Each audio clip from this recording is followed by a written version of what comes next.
Hello बच्चों, let us read this question. This question says, for the estimation of nitrogen, 1.4 gram of an organic compound was digested by Jaldal method and the evolved ammonia was absorbed in 60 ml of m by 10 sulfuric acid. The unreacted acid required 20 ml of m by 10 sodium hydroxide for complete neutralization. The percentage of nitrogen in the compound is, और हमारे options हैं option 1 6%, option 2 10%, option 3 3% और option 4 5%. सो इस question को solve करने के लिए हमें जो की कंसेप्ट रिक्वायर्ड है वो है जल्डाल्स मेथड.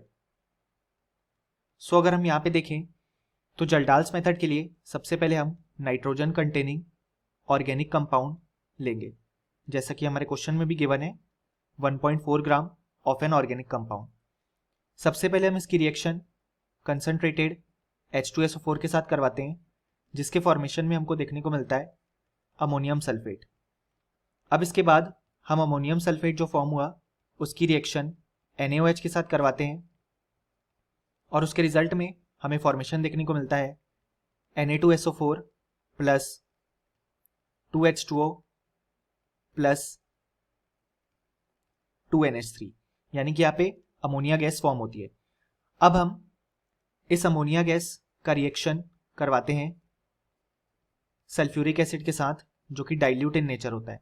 और यहाँ पे ये जो सल्फ्यूरिक एसिड होता है वो एक्सेस में प्रेजेंट होता है, और ये जो सल्फ्यूरिक एसिड का सॉल्यूशन होता है उसका वॉल्यूम भी हमें ऑलरेडी पता होता है और उसकी नॉर्मेलिटी या बेसिकली मोलैरिटी हमें पता होती है. अब जब हम इसका रिएक्शन करवाएंगे तो हमें फॉर्मेशन देखने को मिलेगा NH4 होल ट्वाइस SO4 का. अब इस रिएक्शन में क्योंकि हमने H2SO4 को एक्सेस में लिया है तो एक certain amount of H2SO4 use होगा जो कंप्लीटली रिएक्ट कर जाएगा NH3 के साथ, और कुछ अमाउंट ऑफ H2SO4 बच जाएगा. अब जो H2SO4 बच गया उसकी रिएक्शन हम करवाते हैं NaOH के साथ और हमें फॉर्मेशन में देखने को मिलता है Na2SO4 प्लस 2H2O. अगर हम यहाँ पे 2 लिखें तो ये रिएक्शन बैलेंस हो जाएगी. सो यहाँ पे हमने जो NaOH लिया उसका वॉल्यूम हमें पता होता है और उसकी नॉर्मेलिटी भी हमें पता होती है, यानी कि बेसिकली उसका कंसंट्रेशन भी हमें पता होता है. सो अब यहाँ पे जितने इक्वेलेंट्स NaOH के प्रेजेंट होंगे उतने ही इक्वेलेंट्स H2SO4 के रिएक्ट करेंगे बाय इक्वेलेंट कॉन्सेप्ट. सो यहाँ से हमें जो H2SO4 बच गया उसकी वैल्यू पता पड़ जाती है, और फिर उसको यूज करके, क्योंकि हमें यहाँ पे स्टार्टिंग में टोटल H2SO4 की वैल्यू पता थी, तो इन दोनों को जब हम सब्ट्रैक्ट करेंगे तो हमें ये हमारी जो गिवन रिएक्शन है जिसमें NH3 ने H2SO4 के साथ रिएक्ट किया उसमें कितना H2SO4 लगा वो पता पड़ जाएगा.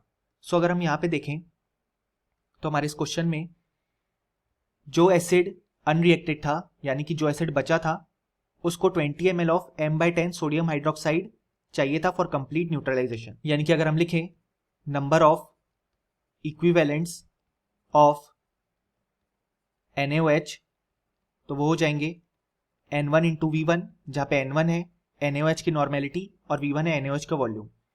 सो N1 को हम लिख सकते हैं M1 इंटू N फैक्टर 1, जहाँ पे M1 है मोलैरिटी ऑफ NaOH और N फैक्टर 1 है NaOH का N फैक्टर. सो मोलैरिटी हो जाएगी 1/10, क्योंकि हमारे क्वेश्चन में 1/10 मोलर गिवन है molarity, multiplied by N factor NaOH के लिए होगा 1, क्योंकि यहाँ पे एक OH N रिप्लेसेबल है, और वॉल्यूम जो हमें गिवन है वो है 20 ml, यानी कि वो हो जाएगा 20/1000 लीटर. सो अगर हम इसे सॉल्व करें तो यहाँ पे हमारे पास जो नंबर ऑफ इक्वेलेंट्स आएंगे NaOH के उसको हम लिख सकते हैं 2 इंटू 10⁻⁻3. अब यहाँ पे जितने इक्वेलेंट्स NaOH के प्रेजेंट थे उतने ही इक्वेलेंट्स हो जाएंगे H2SO4 के बचे हुए, यानी कि जो number of equivalents of H2SO4 left हैं वो भी कितने हैं 2 इंटू 10⁻⁻3. अब यहाँ पे अगर हम देखें इनिशियली हमें गिवन है कि जो सल्फ्यूरिक एसिड हमने लिया NH3 के साथ रिएक्शन के लिए वो था 60 ml ऑफ m by 10 सल्फ्यूरिक एसिड.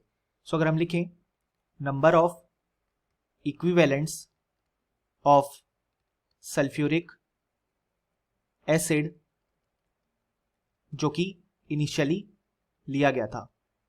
सो वो हो जाएगा N2 इंटू V2, जहाँ पे N2 है नॉर्मेलिटी ऑफ H2SO4 और V2 है उसका वॉल्यूम। सो इसको हम लिख सकते हैं molarity of H2SO4 multiplied by उसका n factor multiplied by the volume. So molarity हमें गिवन है 1/10 मोलर, यानी कि हो जाएगा 1/10 मल्टीप्लाइड बाय n फैक्टर 2, क्योंकि यहाँ पे H2SO4 में 2 रिप्लेसेबल H प्लस आयंस है, मल्टीप्लाइड बाय द वॉल्यूम जो कि हमारे पास गिवन है 60 ml, यानी कि हो जाएगा 60/1000। सो इसको हम लिख सकते हैं 12 इंटू 10⁻⁻3।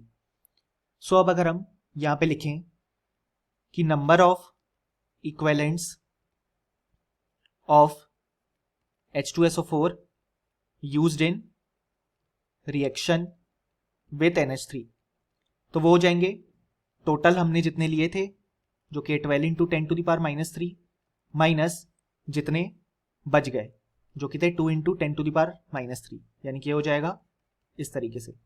अब अगर हम इसे सॉल्व करें तो आंसर आ जाएगा 10 इंटू 10⁻⁻3 यानी कि 10⁻²। सो 10⁻² इक्वेलेंट्स H2SO4 के NH3 के साथ रिएक्ट किए।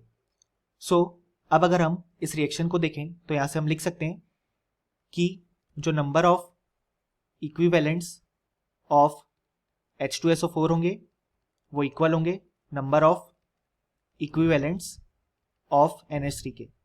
ये हम लिख सकते हैं बाय द इक्विवेलेंट कॉन्सेप्ट। और यहाँ पे हम जानते हैं कि NH3 फॉर्म हुआ है नाइट्रोजन और हाइड्रोजन से। सो जितने इक्विवेलेंट्स आएंगे NH3 के वही होंगे number of equivalents of nitrogen, यानी कि हमें यह पता पड़ गया कि नाइट्रोजन के इक्विवेलेंट्स कितने थे। तो इसको हम लिख सकते हैं कि जो number of equivalents of nitrogen है वो हो जाएंगे weight of nitrogen in the sample upon equivalent weight of nitrogen, और वो इक्वल हो जाएंगे नंबर ऑफ इक्विवेलेंट्स के जो कि हमने फाइंड आउट किया है 10⁻²। अब अगर हम यहाँ पे वेट ऑफ नाइट्रोजन जो हमें फाइंड आउट करना है और अपॉन में आ जाएगा इक्विवेलेंट वेट ऑफ नाइट्रोजन जो कि होता है 14, और ये हो जाएगा 10⁻² के बराबर, यानी कि weight of nitrogen in the sample यहाँ पे आ गया 14 इंटू 10⁻², यानी कि 14/100 यानी कि 0.14 ग्राम्स। अब हमें इस क्वेश्चन में percentage of nitrogen in the organic compound पूछा गया। सो हमने देखा कि यहाँ पे हमारे पास जो नाइट्रोजन की अमाउंट आई वो आई 0.14 ग्राम, और जो टोटल ऑर्गेनिक कंपाउंड गिवन है वो है 1.4 ग्राम। सो ये हो जाएगा टोटल मास। अब जब इसको हम 100% से मल्टीप्लाई कर देंगे तो हमें परसेंटेज ऑफ नाइट्रोजन मिल जाएगा इन दी ऑर्गेनिक कंपाउंड। सो हम देख सकते हैं अगर हम इसको सॉल्व करें तो इसकी वैल्यू हो जाएगी यहाँ पे ये 10 से कैंसिल आउट हो जाएगा, यानी कि जो परसेंटेज ऑफ नाइट्रोजन आ जाएगा ऑर्गेनिक कंपाउंड में वो है 10%। यानी कि हम देख सकते हैं कि इस क्वेश्चन के लिए जो करेक्ट ऑप्शन हो जाएगा वो हो जाएगा ऑप्शन 2, क्योंकि ये हमारे फाइनल आंसर से मैच करता है। और फाइनली हम लिख भी सकते हैं कि इस क्वेश्चन का जो करेक्ट आंसर है वो हो जाएगा option 2। Hope you understood it well. Best of luck.